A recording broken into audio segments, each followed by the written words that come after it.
သမီးတယောက်မိဘအိမ်မှာမျက်နှာလေးညှိုးသွားရင်တော့အားလုံးက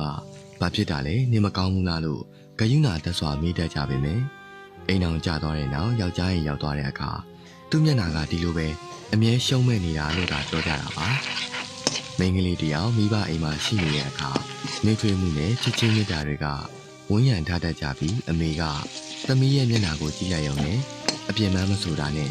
စိတ်ထဲမှာဘာတွေဖြစ်နေလဲဆိုတာသိနိုင်ပါတယ်အဖေကလည်းထုတ်ပြောနေဖို့မလိုဘူးအားလုံးကိုကြိုသိနိုင်ပါတယ်ဝမ်းနည်းစရာကိစ္စကြုံရလို့ငိုနေတဲ့အခါမောင်နှမတွေကဝမ်းနည်းစရာတွေမတွေးဘူးနဲ့ပျော်ရွှင်ရလေအောင်ဟာတာလုပ်ပြီးစားနောက်တတ်ကြပါတယ်ဒါပေမဲ့အိမ်အောင်ပြုတ်ပြီးယောက်ျားအိမ်ကိုလိုက်လာရတဲ့အခါမှာတော့သူမရဲ့ဝမ်းနည်းမှုကိုမကျေနပ်ချက်အဖြစ်မှတ်ယူတတ်ကြပြီးသူမရဲ့တိတ်ဆိတ်မှုကိုအတ္တကြီးတယ်လို့ထင်ကြတယ်သူမရဲ့မျက်ရည်တွေကိုဇလန်းစင်တယ်လို့ပြောတတ်ကြတယ်မိဘအိမ်မှာသမီးတယောက်လဲကြတဲ့အခါမိသားစုကဖဲထူပေးကြပေမဲ့အိမ်အောင်ကြပြီးတော့ယောက်ျားအိမ်ရောက်တဲ့အခါလဲကြသွားရင်